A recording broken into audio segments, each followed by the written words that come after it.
नमस्कार, स्वागत है आपका। मैं हूं आपके साथ अनुज श्रीवास्तव। महासंकट की आहट, जी हां, एक तरफ कोरोना महामारी तो दूसरी तरफ बेमौसम बारिश ने प्रशासन की कलाई खोलकर रख दी है।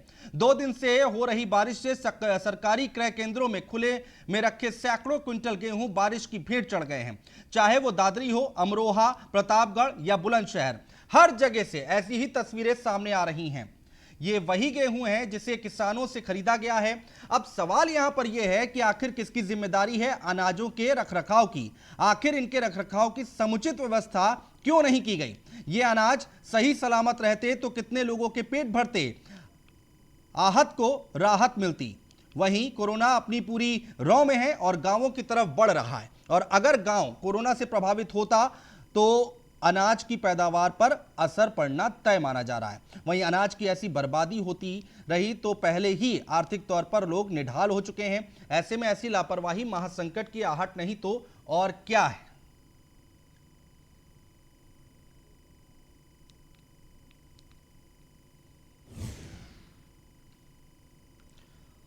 और ये 5 अलग अलग जगहों की तस्वीरें आप अपने टेलीविजन स्क्रीन पर देख पा रहे हैं। गेहूं की बर्बादी हो रही है। 2 दिन की बारिश में ये हाल है। अमरोहा, बुलंदशहर, ग्रेटर नोएडा, प्रतापगढ़, ये हम हर जगह की तस्वीरें आपको दिखा रहे हैं जहां पर गेहूं किस तरह से बर्बाद हो रहा है। हरदोई की तस्वीरें देखिए, अमरोहा की तस्वीरें देखिए, 100 टन गेहूं यहां पर भीगा हुआ है। ग्रेटर नोएडा की तस्वीरें देखिए, बुलंदशहर, प्रतापगढ़, हर जगह पानी में गेहूं बर्बाद हो रहा है। और ये 3 तस्वीरें देखिए, ग्रेटर नोएडा, प्रतापगढ़, अमरोहा, यहां पर भी गेहूं बर्बाद हो रहा है। आखिर इसका जिम्मेदार कौन है? इस बर्बादी का जिम्मेदार कौन है? इस समय महामारी फैली हुई है और लगातार सरकारों की तरफ से कहा जा रहा है कि राशन मुफ्त दिया जाएगा, लेकिन उसके बाद ये तस्वीरें जब सामने आती हैं तो अपने आप में बड़े सवाल खड़े करती हैं। ग्रेटर नोएडा में देखिए सैकड़ों टन गेहूं बर्बाद हो रहा है। प्रतापगढ़ में पानी में भीग गया है गेहूं, अमरोहा में पानी में भीग गया है गेहूं। तो अगर इस तरह से सैकड़ों टन गेहूं बर्बाद होगा तो जो लोग परेशान हैं उनको राहत कैसे मिलेगी?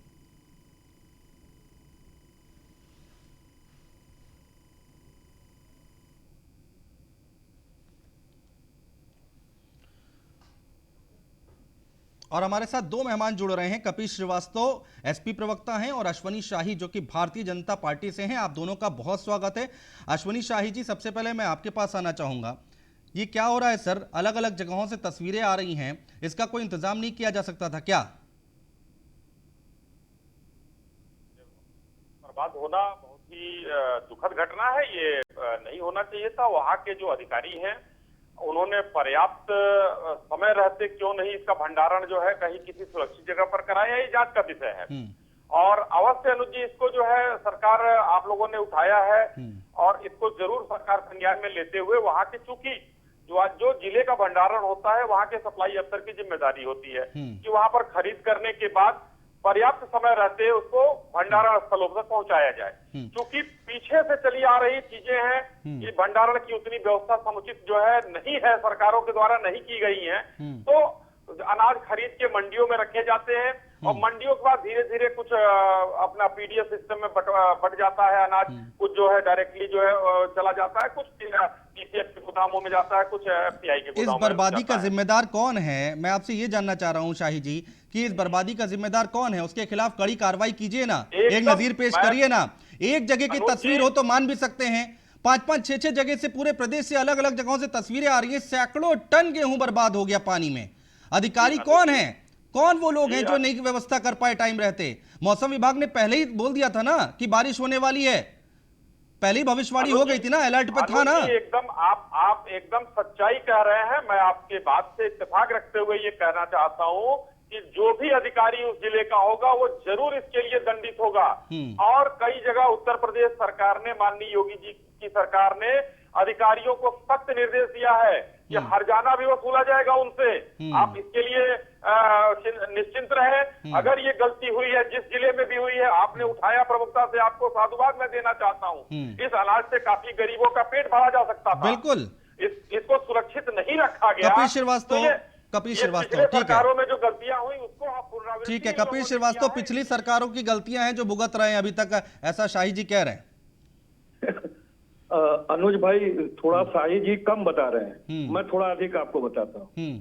जब से हमारा देश स्वतंत्र हुआ था और यहाँ तमाम मुगलों, शक, हुणों, इन सारे लोगों ने राज किया, फ्रांसीसियों और अंग्रेजों ने, उन राजाओं का दोष था। क्योंकि अगर वो उस समय भारत के राजा अच्छे होते और सारे जीत के रखते और अंग्रेजों को से स्वतंत्रता की बेड़ी में हम नहीं झेलते, और नेहरू तो कम से कम जिम्मेदार हैं। देखिए, नेहरू तो जिम्मेदार है, पहला प्रधानमंत्री है, उनको तो जिम्मेदारी लेनी पड़ेगी। चक्कर ये है कि कब तक 5 साल पूरा होने जा रहा है। इससे पहले भी भारतीय जनता पार्टी की सरकारें उत्तर प्रदेश में रही हैं, भले 15 साल पहले रही हैं, और रिकॉर्ड पे रिकॉर्ड उत्पादन पूरे देश के अंदर बढ़ा है, इसमें कहीं दो राय नहीं है।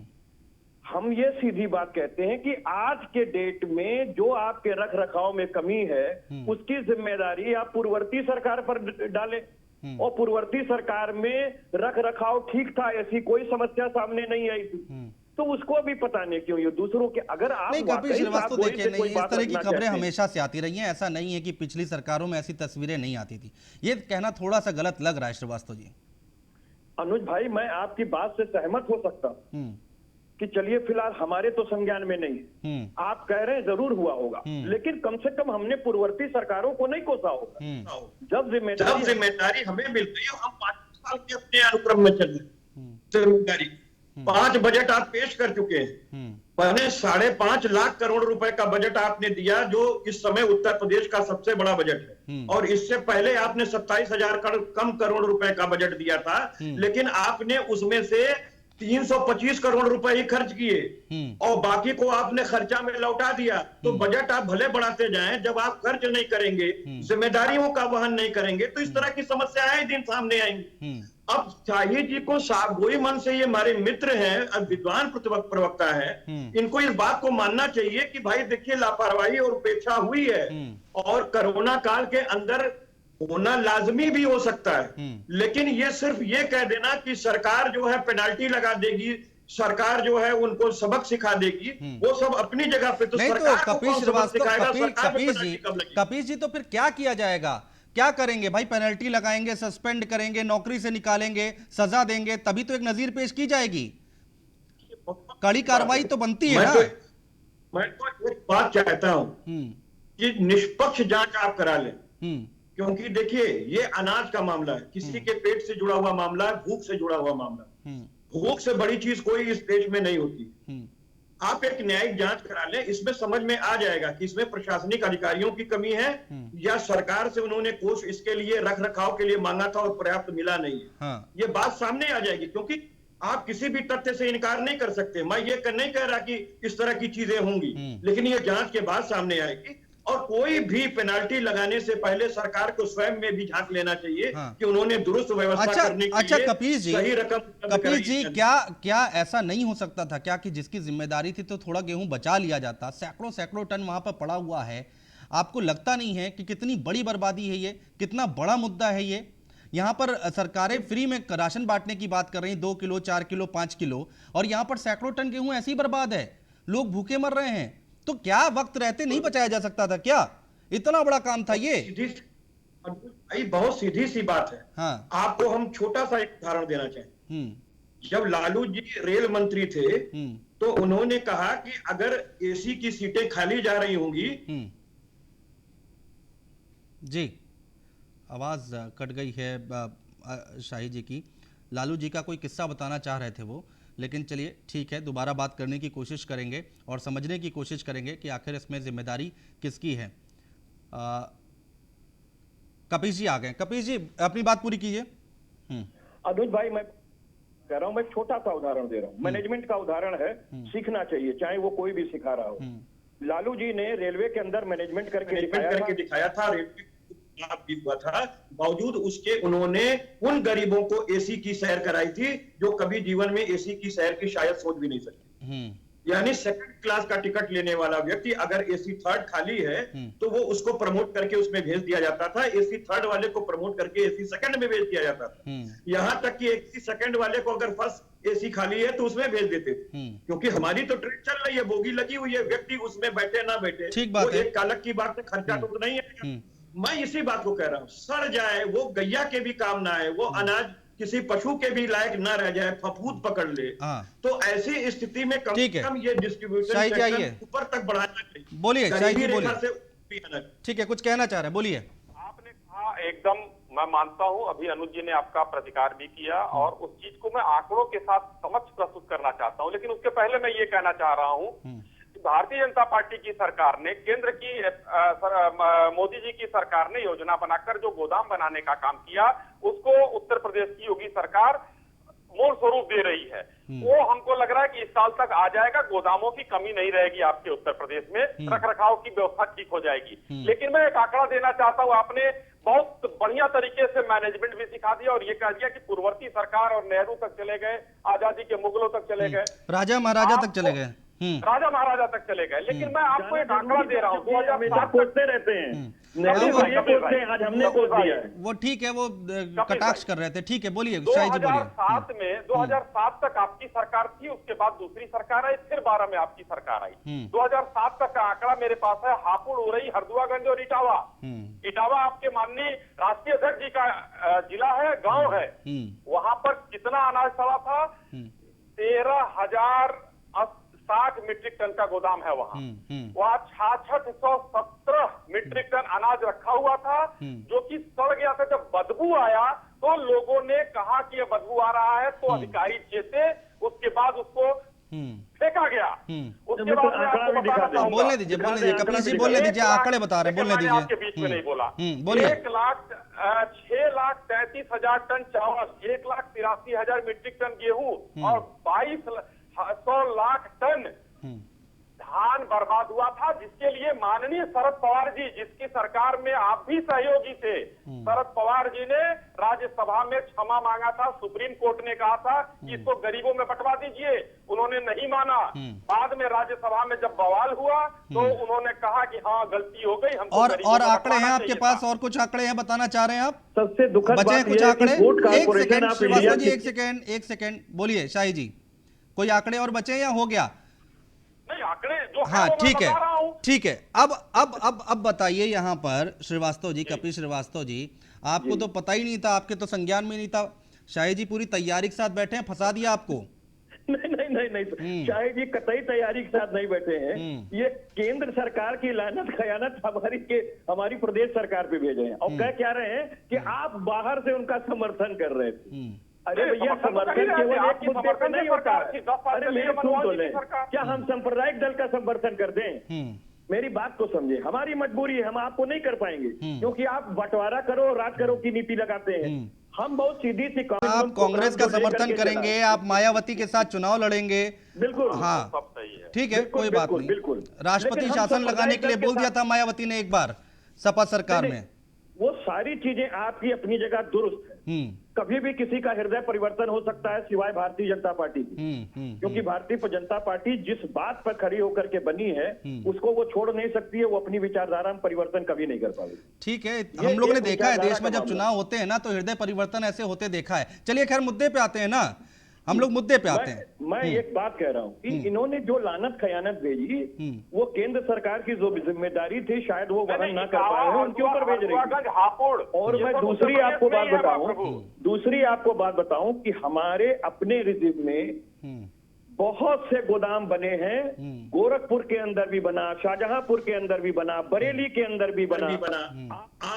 मैं पूरे आंकड़े भेज दूंगा।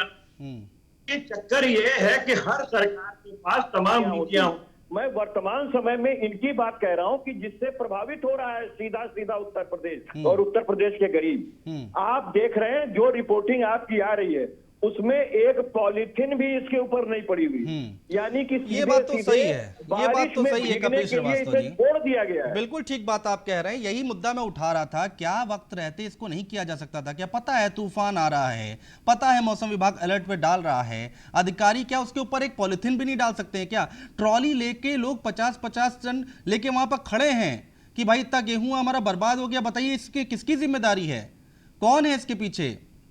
अब बताइए शाही जी, कैसे जवाब देंगे? अनुज जी, ये मैं देखिए, मुझे सिर्फ आरोप लगाना नहीं आता है, मैं इस चीज को एक्सेप्ट करता हूँ कि अगर पॉलिथीन तक नहीं था तो गेहूं के रख रखाव में वहां का अधिकारी जिम्मेदार है, ये मैं एक्सेप्ट करता हूँ।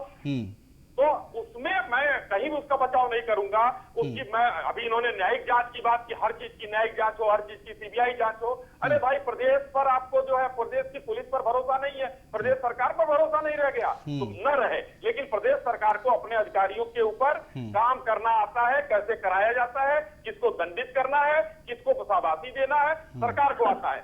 ये चीजें हुई है, ये गलती हुई है। अगर साहब ने दिखाया है कि पॉलिथीन तक नहीं पड़ा था, तो ये जिले का अधिकारी दोषी है।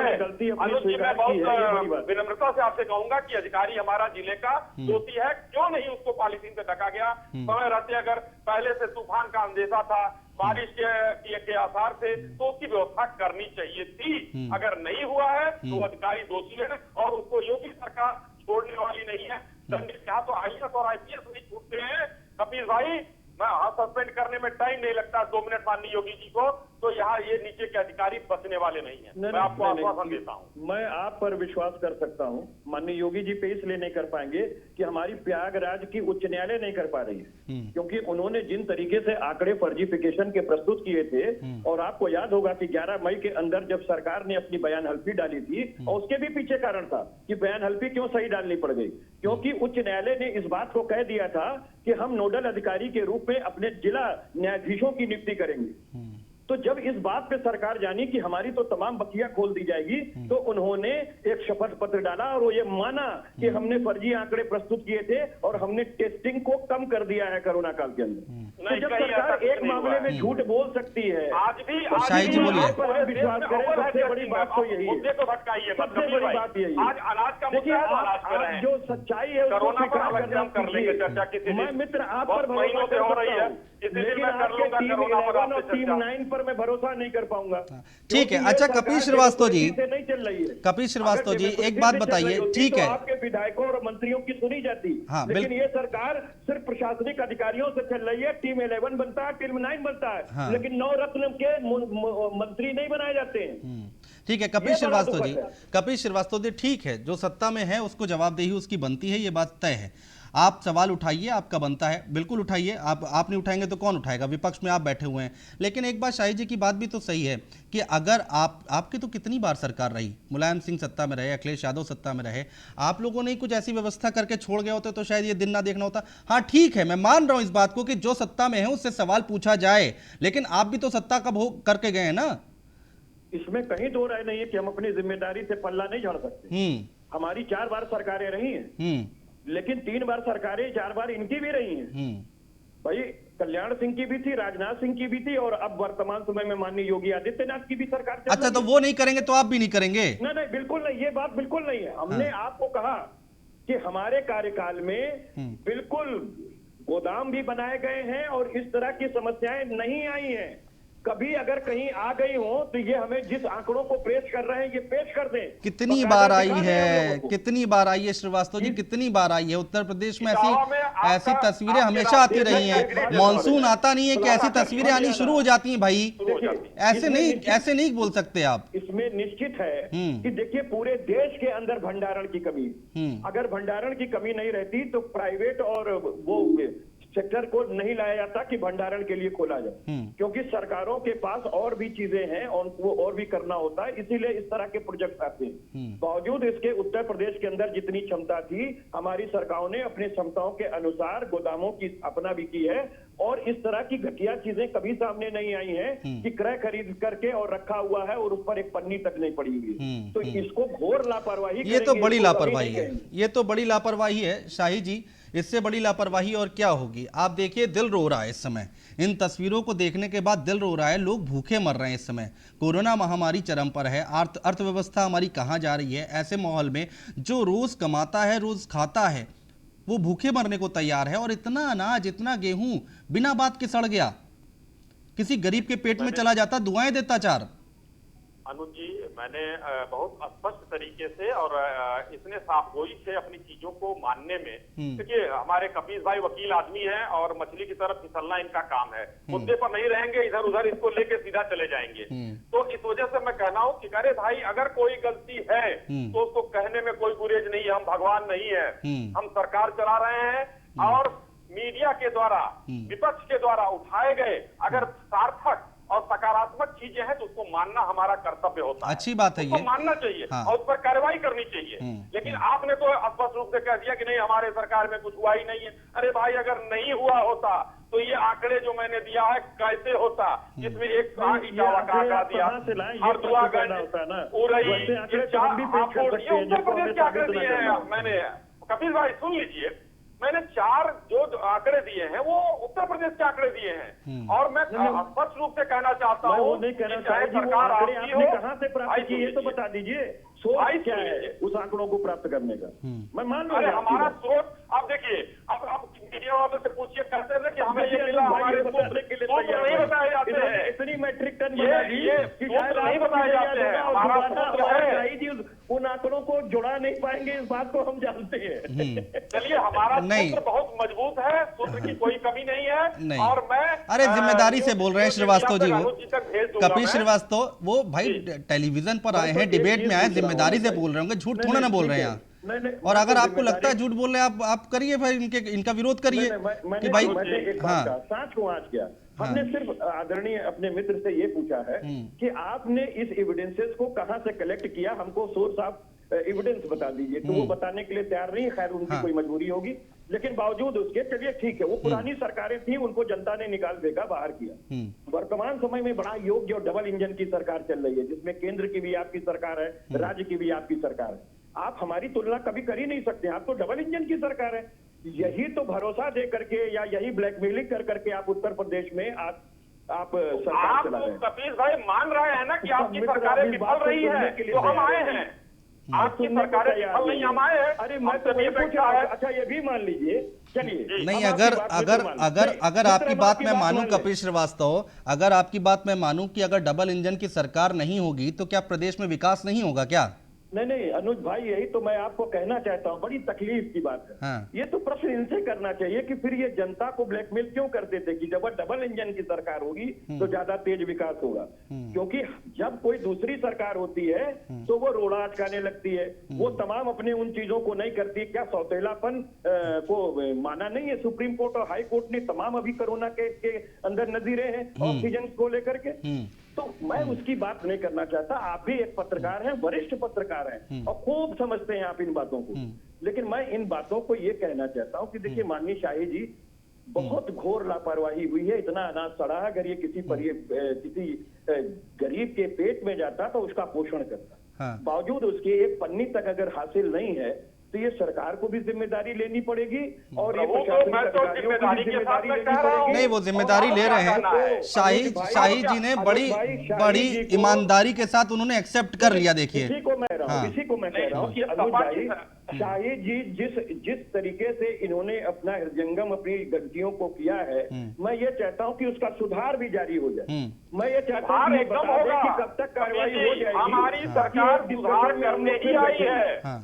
आप लोगों की गलतियां जो भी रही है उसको पानी डालते हुए कार्रवाई करा देंगे, इमारत बुलंद करने की बात कर रहे हैं। ये कम से कम इनसे एश्योरेंस एक आप ले लीजिए। ठीक है, कहिए शाही जी। अनुज जी, थोड़ा सा विषयांतर हो जाएगा, मतलब एक अगर आपकी इजाजत हो तो एक जल्दी से कह लीजिए सर, टाइम एकदम नहीं है, 30 सेकंड में। मैं चाह रहा हूँ कि देखिए सरकारें जब भी आती हैं तो पीछे की सरकारों के द्वारा समय बीतता है तो कुछ न कुछ एडवांस चीजें आती हैं, कुछ सामने नई चुनौतियां होती हैं। लेकिन पिछली सरकारों की गलतियां, जैसे मैं ठीक है, एक किसान नेता हमारे साथ जुड़ गए हैं, उनका पक्ष भी ले लेते हैं। राजवीर सिंह जी हमारे साथ हैं। राजवीर जी स्वागत है आपका। गेहूं वहां पर भीग रहा है, सड़ रहा है, कहिए सर अपनी बात कहिए। यहाँ पर भारतीय जनता पार्टी और सपा के नेता बैठे हुए हैं। देखिए सर, ऐसे समय पे जब बरसात आती है तो ये किसान के लिए अभिशाप होता है और इनके अधिकारियों के खरीदारों के लिए वरदान साबित होती है। ये वेट बढ़ा देती है इनका, और ये जो गल्ला सड़ता है बुनता सारा का सारा ले जाकर के रख देते हैं वेयर हाउसों में, और वहीं फिर जाकर के ये गरीबों को बांटा जाता है। ये जानबूझ करके अपना स्टॉक वहां रोके रखते हैं, इनको पता रहता कब डैम के द्वारा पानी बरसना, कब क्या होना है, तो उसको स्टॉक को रोक करके रखते, उठवाते नहीं है। उस स्टॉक के बहाने किसानों से कहते हैं कि अभी हमारा स्टॉक रखा है, हमारा तौलेंगे नहीं, और उस तौलने के नाम पर किसानों को फिर बार्गेनिंग करके उनसे कुंटल वाइज 150 रुपए 100 रुपए देते हैं। बताइए, इस तरह की चीजें हो रही हैं बिल्कुल बिल्कुल खुली हो रही है, सब जानते हैं। जो आज सत्ता में है, कभी विपक्ष में थे, सब जानते थे, सब जानते थे। जो अधिकारी हैं उनके खिलाफ सख्त कार्रवाई होनी चाहिए। जो किसान है वो परेशान हो रहा है, सैकड़ों टन गेहूं जो है बर्बाद हो गया है, सड़ रहा है, पानी में भीग रहा है, और यहां पर इस तरह की चीजें हो रही, किसान खुद अपना दर्द बयां कर रहे हैं। बहुत शुक्रिया आप लोगों का। आगे आप लोगों की बात नहीं ले पाऊंगा, माफी के साथ, और समय नहीं है। फिलहाल इस पर एक बड़ा एक्शन होना चाहिए और एक नजीर पेश करनी चाहिए कि दोबारा से ऐसी तस्वीरें हमारे सामने ना आए।